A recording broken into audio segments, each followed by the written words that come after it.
من قرأ الفاتحة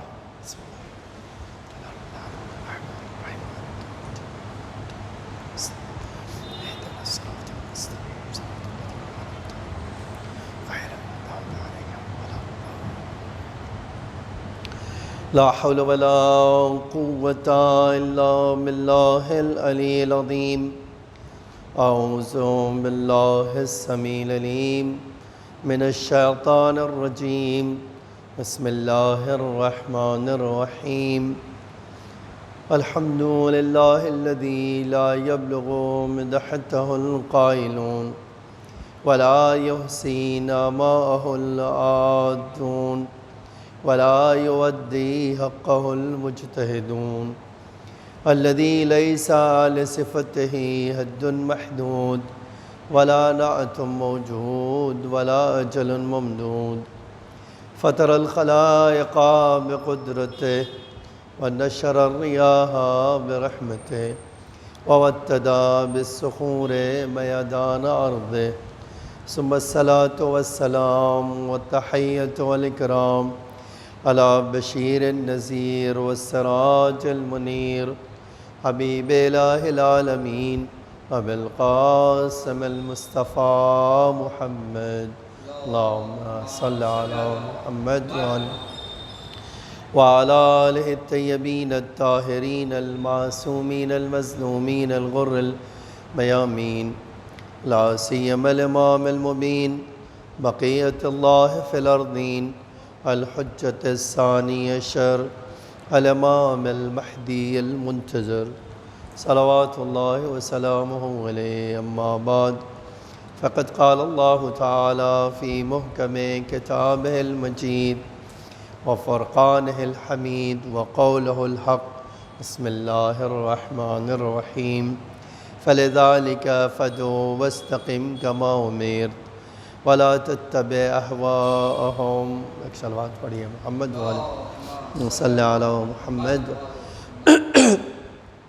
عزیزان گرامی، سورہ شعراء کی آیت نمبر 15 میں اللہ تعالیٰ ارشاد فرماتا ہے: فَلِذَلِكَ فَادْعُ، اے میرے حبیب، کامیابی چاہتے ہو، کامرانی چاہتے ہو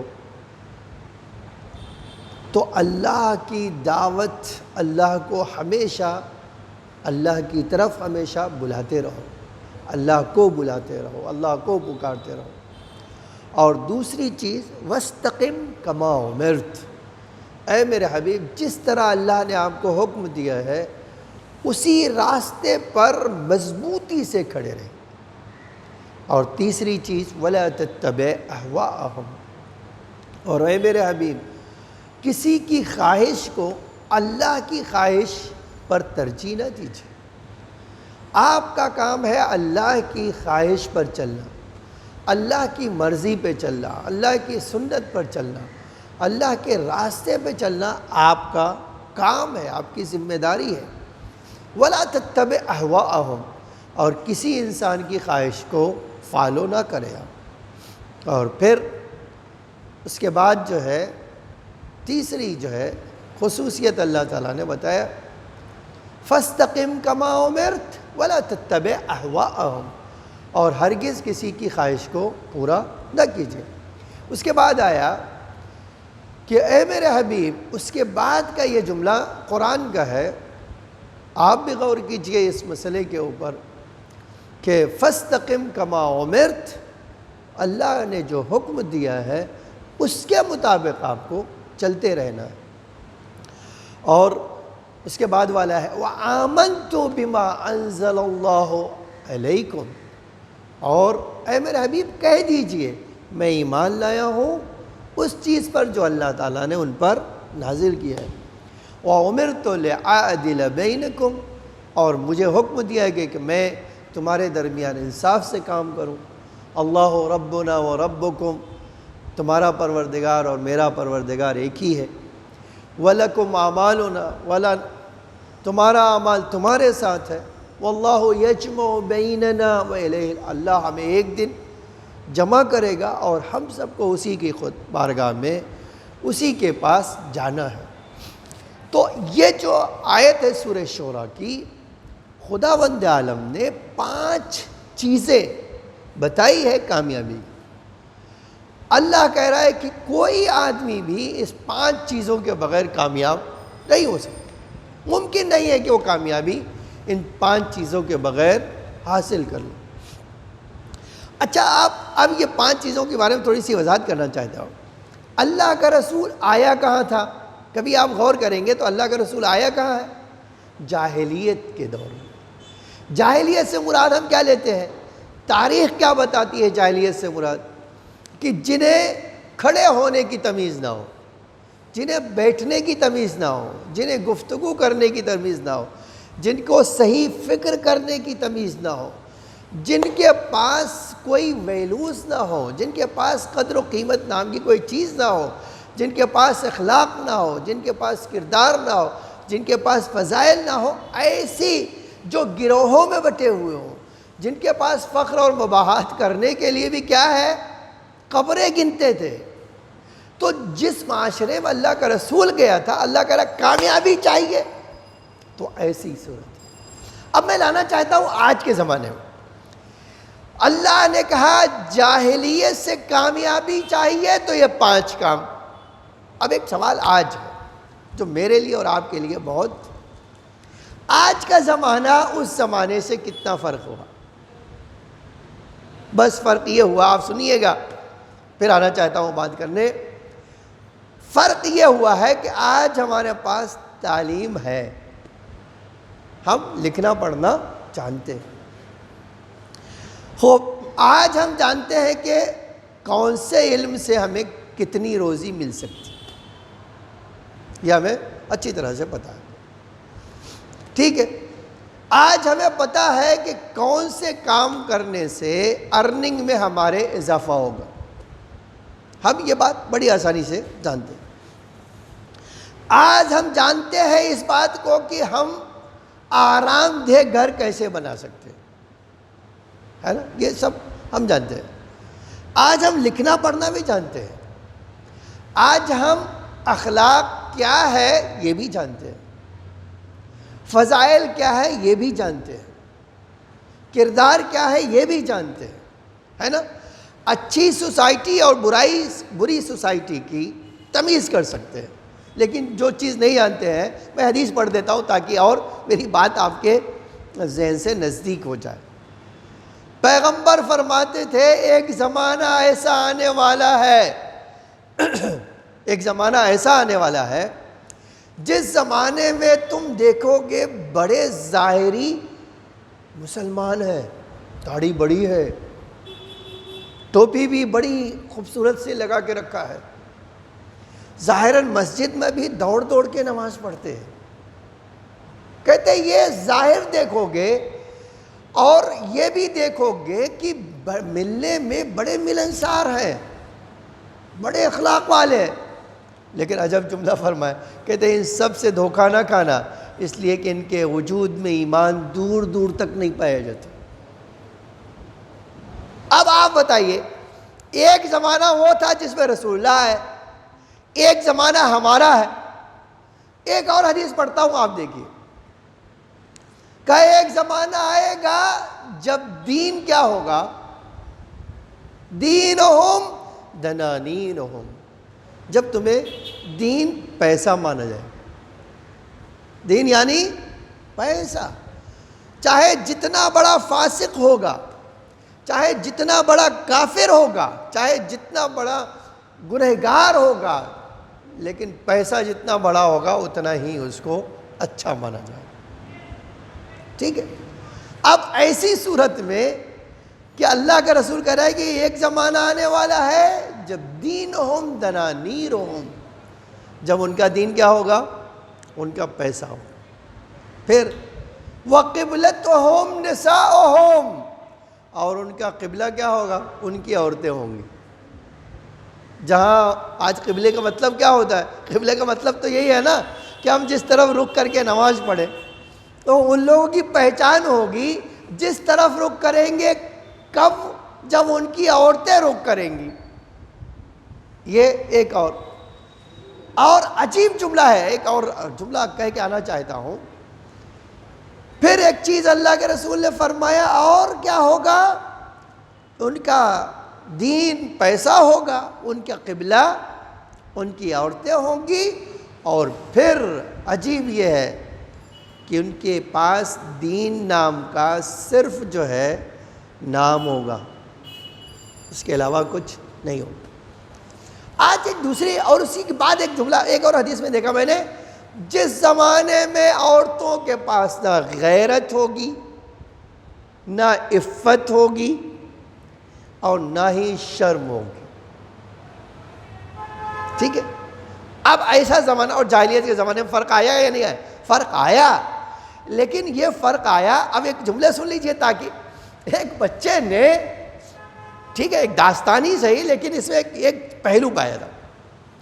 ایک بچے نے اپنے دادا سے پوچھا، دادا آپ کیسے زندگی گزارتے تھے جب نہ ٹیلی ویژن تھا، نہ موبائل تھا، نہ فیس بک تھا، نہ واٹس ایپ تھا، نہ ہی اور گاڑیاں تھیں، اور بابا جو ٹویٹر نہیں تھا اور انسٹاگرام نہیں تھا، اور تو آپ زندہ کیسے رہتے تھے؟ تو دادا نے بڑا زبردست جملہ کہا، ہمارے اور اس زمانے میں، پیغمبر کے زمانے میں یہی فرق ہے کہ جب اس بچے نے پوچھا دادا سے، دادا آخر ای میل کے بغیر کیسے زندہ رہ گئے آپ؟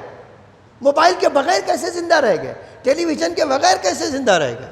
واٹس ایپ کے بغیر کیسے زندہ رہ گئے؟ تو دادا نے بیٹا کہا بالکل اسی طرح سے جیسے تم نماز کے بغیر زندہ ہو، قرآن کے بغیر زندہ ہو، ٹھیک ہے، مسجد کے بغیر زندہ ہو، بالکل اسی طرح سے ہم زندہ تھے۔ کہتا بات کیا ہوئی؟ کہا بیٹا تمہارے پاس دین نہیں ہے تو زندہ ہو تم، ہمارے پاس دین تھا تو زندہ تھے ہم۔ ایک صلوات پڑھی ہے محمد وآل محمد۔ تو زندہ دونوں صورت میں ہے انسان، اس زمانے میں بھی تھے جو جاہلیت کا زمانہ کہا جاتا تھا، آج جو جاہلیت کا زمانہ نہیں کہا جاتا تو بھی ہم زندہ ہیں، لیکن ان دونوں میں فرق کیا تھا؟ ان کے پاس دین اور دنیا کچھ بھی نہیں تھی، آج جو زمانہ ہے اس میں دنیا تو ہے، دین کہیں دور دور تک نہیں آیا۔ اب اللہ کیا کہنا چاہتا ہے؟ کہتا ہے کامیاب بننا ہے کسی کو تو خالی دنیا کے ساتھ کامیاب نہیں ہو سکتا ہے، اور جہاں دنیا اور آخرت دونوں نہ ہو تو وہاں تو تصور ہی نہیں ہے۔ تو آپ کامیاب ہونا چاہتے ہیں تو قرآن کیا کہتا ہے؟ سورہ شورى میں عجیب جملہ ہے، آپ دیکھو، اس سے پتہ چلتا ہے کہ اللہ کے رسول نے 23 سال میں جو انقلاب برپا کر دیا، آج تک وہ انقلاب جاری ہے۔ کیا کیا؟ اللہ کہتا ہے 5 کام کرنا، اے میرے حبیب 5 کام کرنا، کامیابی کی گارنٹی میری۔ اس میں سے پہلا کام کیا ہے؟ فَدْعُوا فَلِذَلِكَ فَدْعُوا، اللہ کو کبھی نہیں بولنا، اللہ کو بلاتے رہنا۔ اگر خود جان گئے ہو اللہ ہے تو دوسروں کو بھی اللہ کی طرف بلاتے رہو، دوسروں کو بھی اللہ کی طرف دعوت دے۔ اب آپ دیکھیے ایک طریقہ کیا ہے، آج ہمارے وہاں کیا ہے، آج ہمارے اور آپ کے میں فرق آ گیا ہے۔ ہم کیا سوچتے ہیں؟ گاڑی ہو تو جاؤں تبلیغ کرنے کے لیے، ہے نا؟ استقبال کرنے والے، نعرہ لگانے والے ہوں تو کہوں جاؤ نماز پڑھو، اگر پیسے مل رہے ہوں تو جاؤں، نہیں پڑھ رہے ملے تو کائے کو جاؤں، ہے نا؟ یہ ساری چیزیں آ گئی۔ کون سی چیز جاتی رہی؟ خلوص جاتا رہا۔ آپ کبھی سوچئے ان علماء کو، آپ کبھی سوچئے کہ میں واقعاً اسی لیے وہ ذکر کرنا چاہتا ہوں، ان علماء کو یاد کیجئے جن کا کام کیا تھا؟ کہتے تھے ہم پورے سال، آج ایسے لوگ بہت سارے لوگ ہیں، کہتے ہیں اگر ہم نہیں جانتے جا سکتے ہیں تو ہم کیا کریں گے؟ ہم اللہ کا پیغام پہنچانے کے لیے اسپانسر کریں گے، کوئی اور جائے۔ لیکن آج جو ہے نا یہ چیز بڑی سسٹم بدل گیا۔ ابھی آپ ایک مثال لیجئے، مجھ سے کسی نے ایک سوال کیا، مولانا ایک حدیث واٹس ایپ پہ میرے پاس آئی ہے، صحیح ہے غلط؟ اب دیکھیے ہمارا معیار کتنا بلند ہو گیا. ہم یہ نہیں پوچھ رہے کتاب میں آئی ہے, ٹھیک ہے, ہم کیا پوچھ رہے ہیں, واٹس ایپ پہ آیا ہے تو بتائیے. اچھا بتائیے بھیا کون سی حدیث ہے, تو انہوں نے فارورڈ کر دیا. اس میں کیا ہے کہ اذان کی آواز آ رہی ہو, اذان کوئی کہہ رہا ہو, آپ کے کان میں اذان کی آواز, اور آپ واش روم میں بیٹھے ہوئے, تو امام کہتے ہیں وہاں بھی اذان کے الفاظ دہراتے رہنا. اب دیکھیے ہمارا کیا مزاج ہے, جب کپڑا صاف ہو, نہا دھو کر بیٹھے ہوں, غسل کیا ہو, مسجد ہو, تب اللہ کا نام لینا. لیکن اگر ہم مثلا واش روم میں بیٹھے ہوئے ہیں, کہتے اللہ کا نام یہاں لے کے ہم, یہ کیسے ہو سکتا ہے؟ بولا نا یہ صحیح ہے کیا؟ ہم نے ان سے کہا کہ اللہ قرآن میں کہتا ہے کوئی لمحہ ایسا, آپ دیکھو قرآن کیا کہتے ہیں, بولا تتبع, اے میرے حبیب اس کے پیچھے نہیں چلنا, من اغفل قلبہ وذکرنا, اس کے پیچھے اس کو اہمیت نہیں دینا جس کا دل ایک لمحے کے لیے بھی اللہ کی یاد سے خالی ہو. تو میں نے کہا میرے بھائی یہ جو ہے حدیث کا جملہ ہے, آپ ہر حالت میں اللہ کو یاد کرو, جہاں بھی بیٹھے ہو اللہ کی یاد کرو, اللہ کو بلاؤ. اللہ کہہ رہا ہے کامیابی صرف اس میں ہے کہ تم اللہ کو بلاؤ, کبھی اللہ کو اپنی یاد سے باہر نہ جانے دو, اپنے دل سے کبھی بھی اللہ کو دور نہ کرو. اچھا ہم کیا سمجھتے ہیں, جب تک زبان رہے گی تب تک اللہ ہے, زبان چلتی ہے تو اللہ کی یاد ہو رہی ہے, ورنہ تو اللہ کی یاد کیسے؟ پیغمبر فرماتے تھے نہیں, تمہاری زبان بند ہو تو بھی اللہ کی یاد ہو سکتی ہے. کیسے؟ میں جب آپ بھی اس بات کو تصور کر سکتے ہیں, اللہ کی یاد کرنے کے لیے منہ کا ہلنا ضروری نہیں ہے, بلکہ ہمارے عرفاء تو کہتے تھے کہ ہم نے اپنے دل کو اتنا اللہ کی یاد میں مصروف رکھا ہے کہ ہم سوتے بھی ہیں تو ہمارا دل اللہ اکبر کہتا ہے. اتنا ہم نے اس کو کیا کیا ہے, عادی بنا دیا ہے, اس کو اتنا یاد بالکل اسی طرح سے. آج ایسا ہوتا ہے نہیں کہ کسی بچے کو کوئی سبق سکھائیے اور وہ پڑھتے پڑھتے سو گیا ہو, اچانک بیدار کیجیے تو کیا وہی پڑھنے لگے گا. یہ آج آپ کی فطرت ہے میری. اللہ اپنے رسول سے کہتا ہے کامیابی صرف اس میں ہے کہ آپ اللہ کو یاد کرو. اچھا آپ دیکھو, میں ایک مثال لے آتا ہوں, دیکھیے تاریخی مثال ہے اور آپ اندازہ کر سکتے ہیں.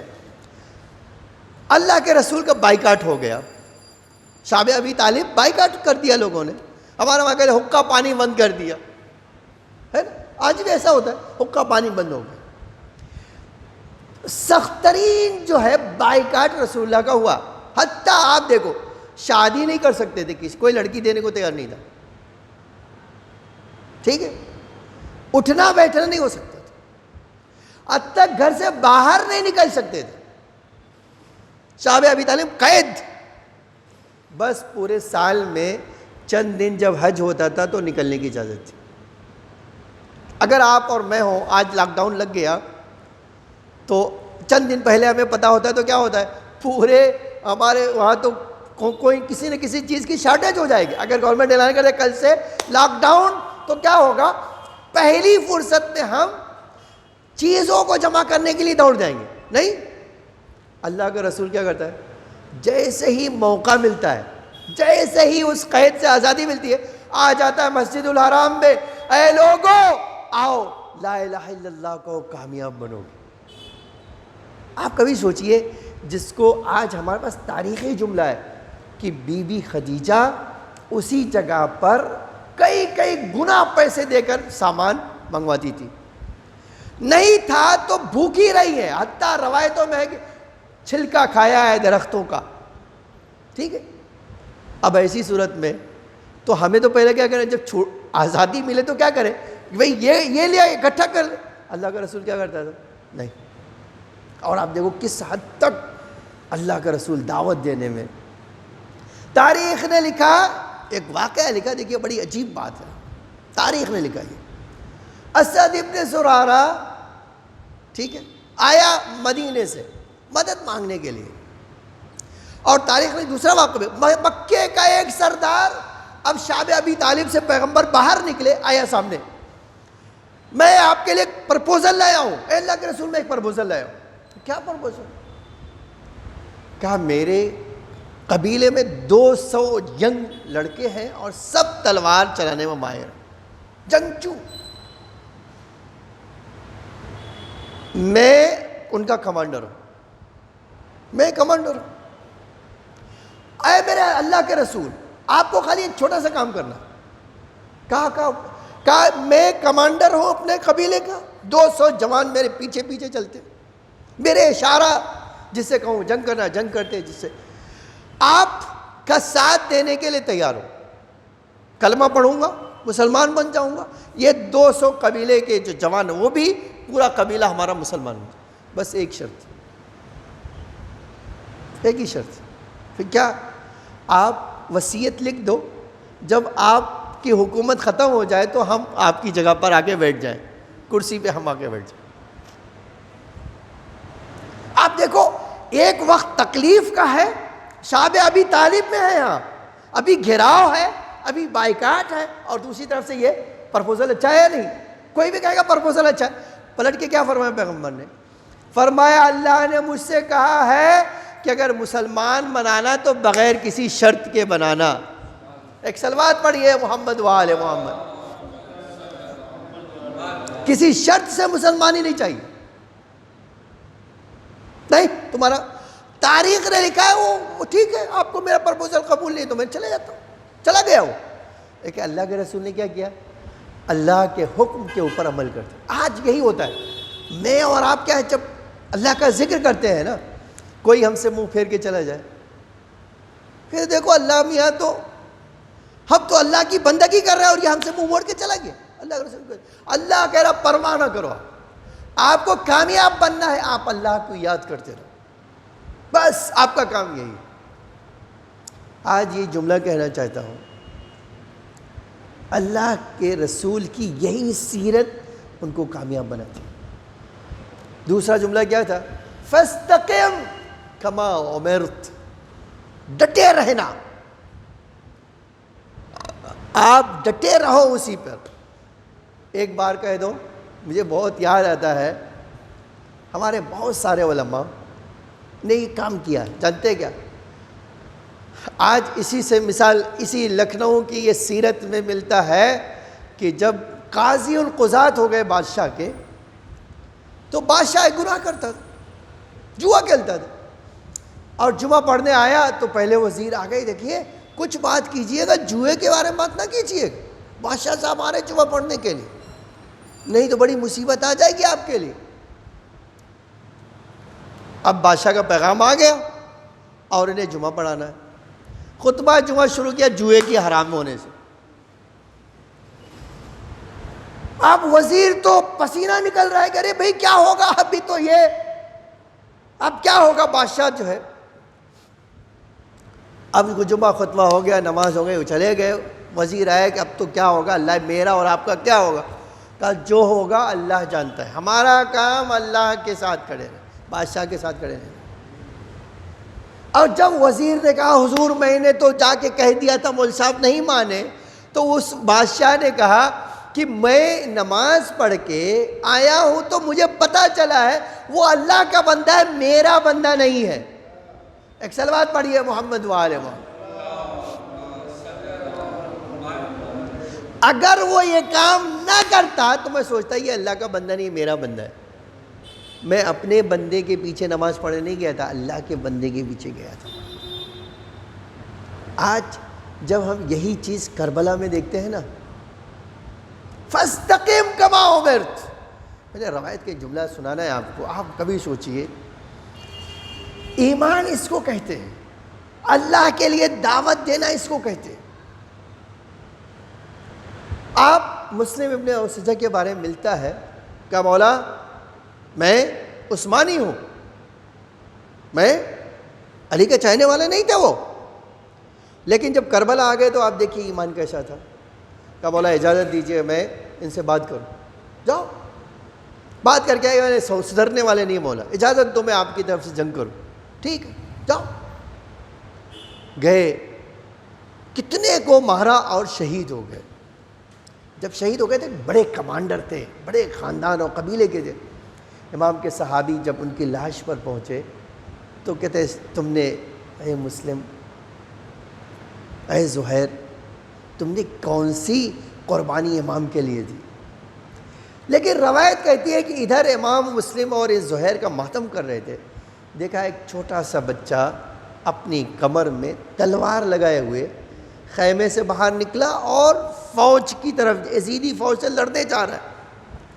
امام نے دیکھا, اصحاب سے کہا جاؤ اس بچے کو پکڑ کے لاؤ, یہ بڑے بے رحم لوگ ہیں یزیدی, یہ اس بچے پر رحم نہیں کریں گے, جاؤ پکڑ کے لاؤ. تو گئے جو ہے وہ بچے کو لے آئے. جب لائے تو امام نے پوچھا کہ بیٹا کہاں جا رہے ہو؟ کہا آپ کی طرف سے لڑنے جا رہا ہوں. بولا آپ کی؟ تو کہا بیٹا تم کس کی اولاد ہو؟ عجب روایتوں میں جب جملہ ملتا ہے, کہتے ہیں کہ اس نے اس لاش کی طرف اشارہ کیا کہ ایسی مرد مجاہد کا بیٹا ہوں جو آپ کی طرف, آپ کے پاس شہید ہو کر پڑا ہوا. امام نے یہ سنا تو گود میں اٹھا لیا, فرمایا بیٹا تیری ماں کے لیے تیرے باپ کا غم کافی ہے, بیٹا تمہارے باپ کی شہادت کافی ہے, تمہارے گھر والوں کے لیے, تمہاری ماں کے لیے, اب تم کیوں جا کر اپنی ماں کے دل کو داغدار بنانا چاہتے؟ بڑا عجب جملہ کہا. اس نے کہا ماں, اے مولا, ماں نے مجھے سجا کر بھیجا ہے اور یہ کہہ کر بھیجا ہے کہ بیٹا تیرے باپ کی قربانی خود کے لیے تھی, یہ تیری ماں کی قربانی. ہمارے اور روایتوں ہے کہ امام کی آنکھوں میں آنسو آ گئے. ہائے کربلا وہ جگہ ہے جہاں ان چھوٹے چھوٹے بچے امام کے راستے میں قربان ہو رہے ہیں. اور کیسی قربانی, آپ کبھی سوچئے. ایک مقتل کا جملہ یہ ملتا ہے کہ امام حسین جب گھوڑے سے گرے تو امام حسن کا بیٹا خیمے سے نکل کر دوڑتا ہوا امام کے پاس گیا, اور کوئی ملعون تلوار چلانا چاہتا تھا, اس نے اپنے ہاتھ بڑھا دے, نہیں میں اپنے چچا کو مرتے ہوئے نہیں دیکھ سکتا, میں تجھے مارنے نہیں دوں گا. اس سے ہاتھ بڑھا دیا. عجب ہے مقتل کا جملہ. اس ملعون نے ایک تلوار چلائی, بچے کا ہاتھ منقطع ہو گیا. اس سے امام کی آغوش میں, امام نے اپنی آغوش میں لے لیا, بیٹا صبر کرو. لیکن ایک جملہ تو کہنے کا دل کہتا ہے. آپ دیکھو ایک کیسی محبت تھی اپنے امام سے کہ ہاتھ کٹوانا گوارا کر لیا, گلا کٹوانا گوارا کر لیا, لیکن اپنے امام کے اوپر آنچ آنے نہیں دیا. ایک جملہ کہنا چاہتا ہوں, یہ سب مناظر کربلا میں بڑے عجب تھے, لیکن امام زمانہ علیہ السلام نے, شعبان کا مہینہ ہے, امام زمانہ علیہ السلام نے جب امام حسین کو مخاطب کیا تو یہ مخاطب نہیں کیا. بڑا عجب جملہ فرمایا, یا جدہ, اے میرے جد حسین, آپ کا حال اس وقت کیا ہوا ہوگا جب آپ اپنی بہن زینب سے جدا ہو رہے تھے, جب اپنی بہن زینب سے رخصت ہو رہے تھے. تو میرا دل کہتا ہے میں مولا سے مخاطب ہو کر کہوں, مولا کیا کربلا میں علی اکبر کی شہادت غم انگیز نہ تھی؟ مولا کیا جناب قاسم کے لاشیں کے ٹکڑے غمناک نہیں تھے؟ مولا کیا اباب الحوائج کی شہادت غمناک نہیں تھی؟ کیا علی اکبر کی لاش اٹھانا آسان تھا حسین کے لیے؟ کیا ششماہے کے گلے پہ تیر کھانا آسان تھا مولا؟ لیکن آپ نے یہ سب یاد نہیں کیا, بلکہ فرمایا ہے میرے جد حسین, آپ کا حال اس وقت کیا ہوا ہوگا جب آپ اپنی بہن زینب سے رخصت ہو رہے تھے.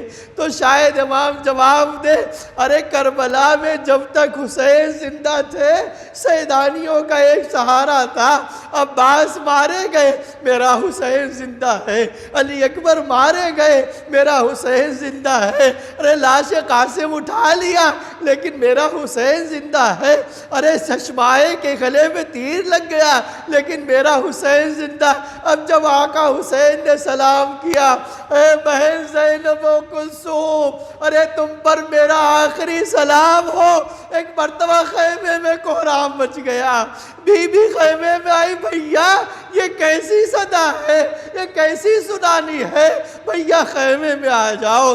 امام خیمے میں آئے، عجب ہے مقتل کا جملہ، بی بی نے باہیں پھیلا دی، امام کو اپنے امام کے سینے سے لپٹ گئی، بھیا آپ کو جانے نہ دوں گی میں، ارے میں کس کے سہارے اس قافلے کو لے کر جاؤں گی۔ حسین کو یہ منظر کتنا سخت تھا، آسمان کی طرف ہاتھ اٹھایا، بی بی کے دل کی طرف اشارہ کیا، اے اللہ میری زینب کو سکون عطا کر دے، اے میرے معبود، ارے میری زینب اگر بے چین رہی تو کربلا سے قافلہ کون لے کر جائے گا، کوفہ کون لے کر جائے گا۔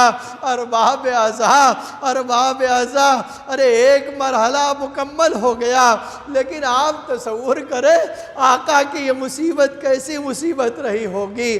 ہاں مقتل نے ایک جملہ لکھا ہے، مقتل میں لکھا ہے جملہ کہ امام ایک طرف فریاد کر رہے تھے، ایک طرف امام استغاثہ کر رہے تھے، لیکن کوئی دلاسا دینے والا نہ تھا، کوئی سمجھانے والا نہ تھا۔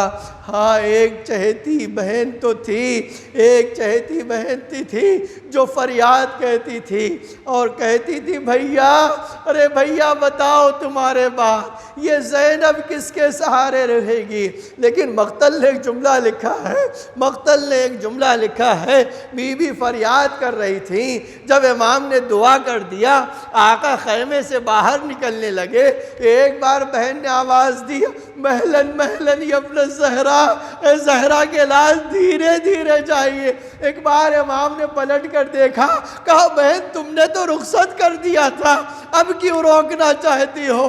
آواز دیا بھیا، ارے ماں کی وصیت یاد آ گئی، میری ماں نے کہا تھا، اے زینب، ارے میرا لال جب جا رہا ہوگا کوئی سہارا دینے والا نہ ہوگا، جانا میرے حسین کا گلا چوم لینا، اس لیے کہ کند خنجر ہوگا، کربلا کی زمین ہوگی، میرے حسین کی کوئی مدد نہ کرے۔ الا لعنت اللہ علی القوم الظالمین، سیعلم الذین ظلموا ای منقلب ینقلبون۔ الہی بحق زہرا و ابیہا و بعلہا و بنیہا و سر المستودع فیہا بعدد ما حاط بہ علمک۔ اے اللہ ہماری اس مجلس کو قبول فرما، شب جمعہ ہے، اے اللہ ہم سب کے گناہوں کو معاف فرما، ہمارے مولا کو ہمارے اعمال سے راضی و خوشنود فرما، امام کے ظہور میں تعجیل فرما، تمام مومنین کو اس آفت و بلا سے محفوظ فرما، جو بیمار ہیں انہیں شفاء عاجل و کامل عطا فرما۔ اے اللہ جو اس دنیا سے گزر چکے ہیں ان کی مغفرت فرما، انہیں جوار ائمہ میں جگہ عطا فرما، مومنین کی جان و مال عزت آبرو کی حفاظت فرما، ہم سب کے لیے رزق حلال و برکت عطا فرما، رزق کے اسباب زیادہ سے زیادہ فراہم فرما، ہمیں نور آل محمد سے مزین فرما۔ اے اللہ اس دنیا میں محبت اہل بیت اور آخرت میں شفاعت اہل بیت نصیب فرما۔ ایک سورہ حمد و 3 مرتبہ سورہ توحید تمام مومنین امنات کی روح کو اصال فرما۔ بسم اللہ الحمد للہ الرحمن الرحیم مالک یوم الدین ایاک نعبد و ایاک نستعین اہدنا الصراط المستقیم